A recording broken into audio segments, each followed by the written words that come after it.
नमस्कार दोस्तों, आपका हमारे YouTube चैनल में स्वागत है।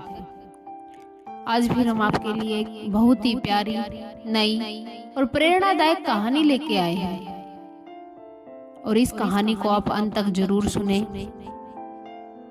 और यदि आप हमारे चैनल पर नए हैं तो चैनल को सब्सक्राइब जरूर करें और बेल आइकन दबाएं ताकि आने वाली वीडियो का नोटिफिकेशन आपको सबसे पहले मिलता रहे। तो प्यारे दर्शकों, आइए इस प्यारी सी कहानी को शुरू करते हैं। एक समय की बात है, एक गांव में एक सेठ सेठानी रहा करते थे। सेठ भगवान गणेश जी का बहुत बड़ा भगत था। वह हमेशा गणेश जी की पूजा करता था।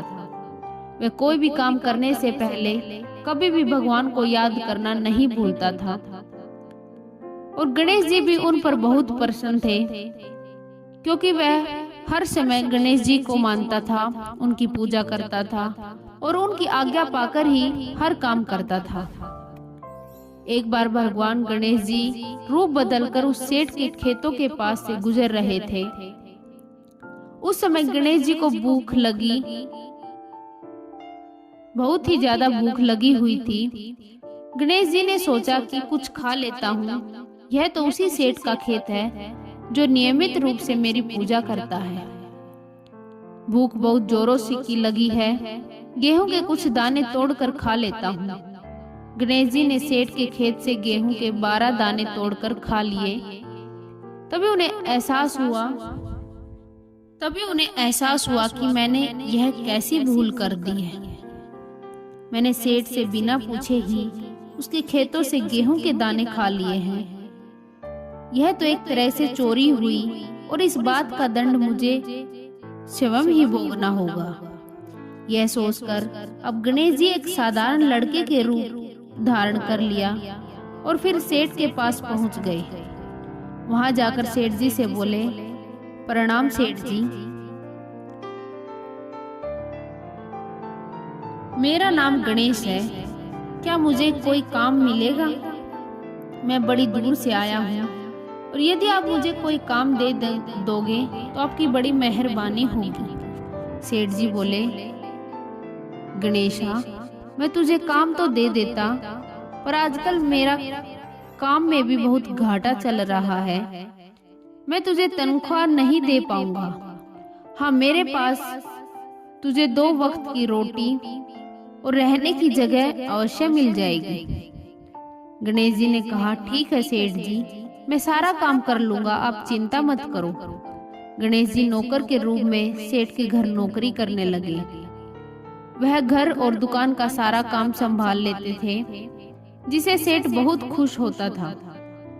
एक दिन सेठानी जब अपने हाथ राख से धो रही थी तो नौकर बने गणेश जी ने सेठानी को टोका कि सेठानी जी, जब तक आप अपने हाथों को मिट्टी से नहीं धो लेते तब तक ये स्वच्छ नहीं होते। इसलिए आप अपने हाथों को राख की जगह मिट्टी से धोया कीजिए।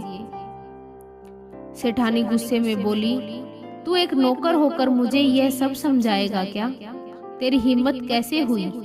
मैं अभी तेरी शिकायत सेठ जी से करती हूँ। सेठानी सेठ जी से बोली कि सुनो जी, मैं जब अपने हाथ राख से धोने लगी तो गणेशा ने मुझे कहा कि मैं अपने हाथों को मिट्टी से धोया करूं।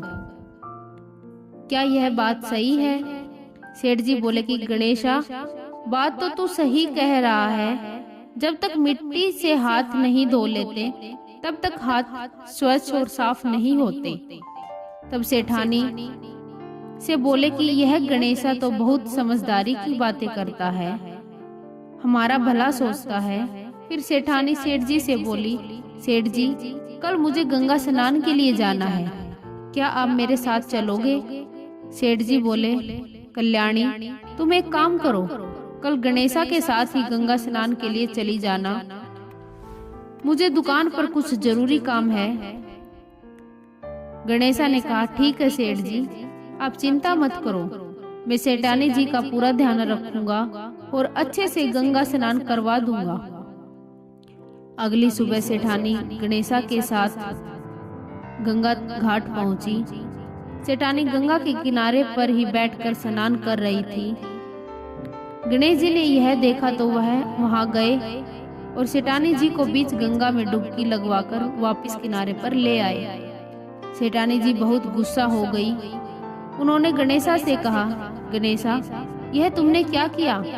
मैं किनारे पर बैठकर ही स्नान करना चाहती थी, मुझे डुबकी नहीं लगानी थी।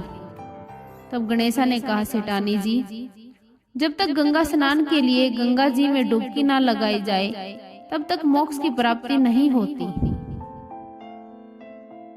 गंगा स्नान तो डुबकी लगाकर ही पूर्ण होता है। सेठानी ने कहा, मुझे ज्यादा समझाने की जरूरत नहीं है। सेठानी बहुत गुस्से में थी।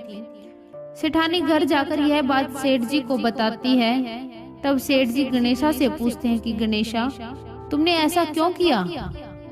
गणेशा ने कहा, सेठ जी, जब तक हम गंगा में डुबकी नहीं लगा लेते तब तक गंगा स्नान पूर्ण नहीं होता। मैं सही कह रहा हूँ।